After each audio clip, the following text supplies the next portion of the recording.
اور زنا کے قریب بھی نہ جانا، اور زنا کے قریب بھی نہ جانا، بے شک وہ بے حیائی ہے اور بہت ہی برا رستہ ہے، بے شک وہ بے حیائی ہے اور بہت ہی برا رستہ ہے۔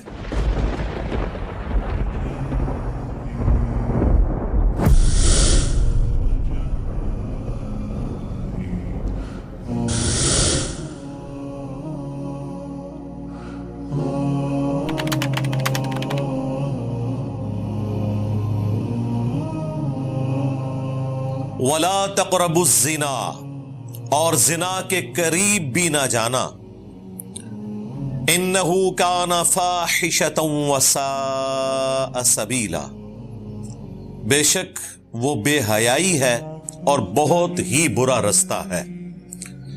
دیکھیں، زنا کا جب ذکر آیا تو یہ نہیں کہا کہ زنا نہ کرنا، بلکہ کہا اس کے قریب بھی نہ جانا، یعنی ہر وہ راستہ جو آپ کو برائی کی طرف لے کر جا سکتا ہے، جو شیطانی راستہ ہے، خطوات الشیطان جسے کہا گیا، ان سے بھی آپ نے بچنا ہے۔ ظاہر ہے اس میں وہ سارے اسباب آئیں گے جو انسان کو برائی کی طرف مائل کرتے ہیں۔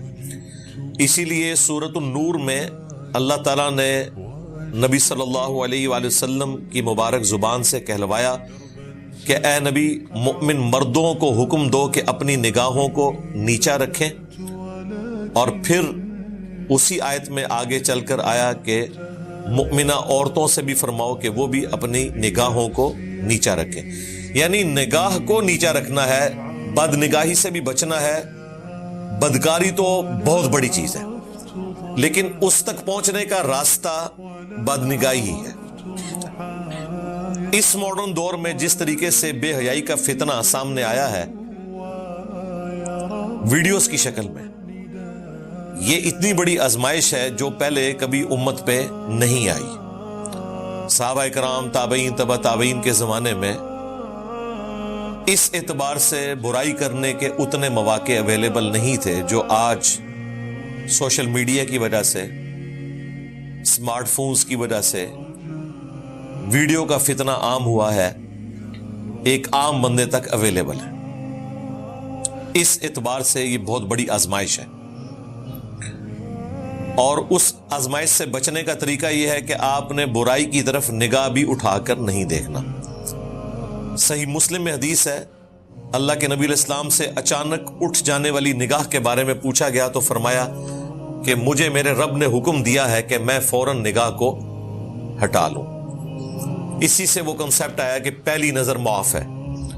پہلی نظر کا مطلب یہ ہے کہ آپ کو پتہ چل جائے، یہ نہیں ہے کہ پتہ چل گیا ہے اس کے باوجود پہلے آپ نے نظر ڈالنی ہے اور پھر معافی مانگنی ہے، وہ دوسری نظر ہی ہوگی۔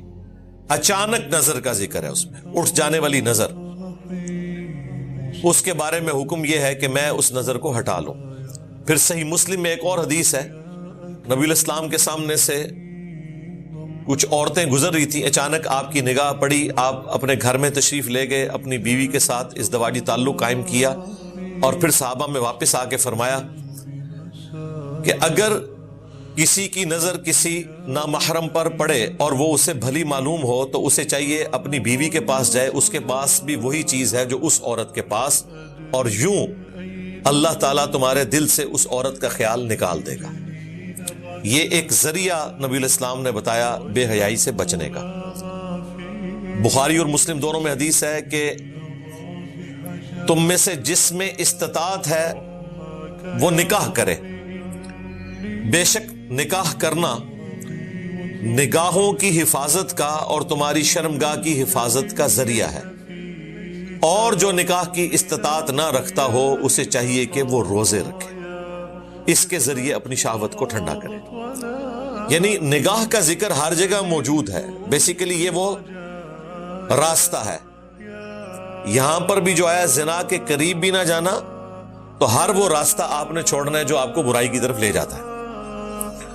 بخاری مسلم دونوں میں حدیث ہے، اللہ کے محبوب صلی اللہ علیہ وآلہ وسلم نے فرمایا کہ آنکھیں بھی زنا کرتی ہیں، ہاتھ بھی زنا کرتے ہیں، پاؤں بھی زنا کرتے ہیں، زبان بھی زنا کرتی ہے، ایک ایک عضو کا ذکر کیا۔ اور پھر اینڈ پہ فرمایا شرمگاہ اس کی تصدیق کر دیتی ہے. یعنی یہ تمام برائیاں اور ان کا الٹیمیٹ انجام بدکاری، ان ساری چیزوں سے بچنا ہے. صرف یہ نہیں ہے کہ ایکسٹریم چیز سے بچنا ہے، اس تک لے جانے والی ہر چیز سے آپ نے بچنا ہے. صحیح مسلم میں حدیث ہے کہ جب کوئی شخص بدکاری کرتا ہے تو اس کا ایمان اس میں سے نکل جاتا ہے اور اس کے سر پر منڈلانا شروع کر دیتا ہے،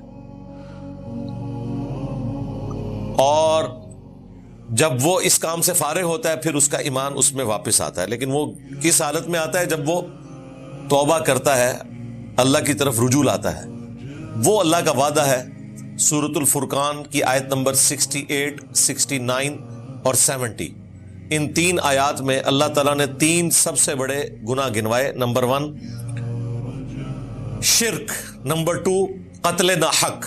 شرک حقوق اللہ میں سب سے بڑا گناہ، قتل ناحق حقوق العباد میں سب سے بڑا گناہ، اور تیسرے نمبر پہ بدکاری کا ذکر کیا اور کہا کہ جو ان 3 گناہوں سے بھی توبہ کر لے، نہ صرف ہم اسے معاف کر دیں گے بلکہ اس کے گناہوں کو بھی نیکیوں سے بدل دیں گے.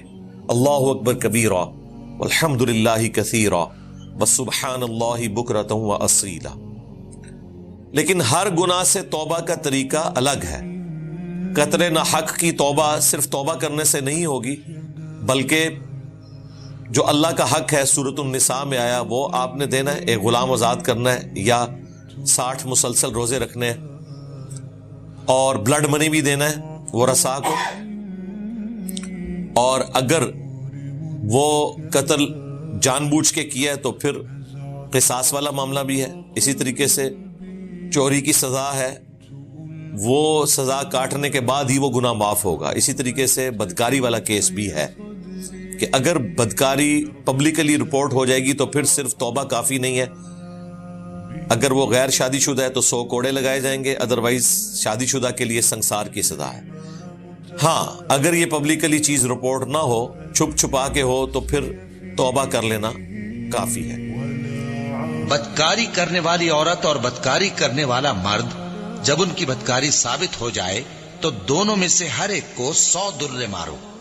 اور اگر تم اللہ اور روز آخر پر ایمان رکھتے ہو تو اللہ کے قانون کو نافذ کرنے میں تمہیں ان پر ہرگز ترس نہ آئے، اور چاہیے کہ ان کی سزا کے وقت مسلمانوں کی ایک جماعت بھی موجود ہو.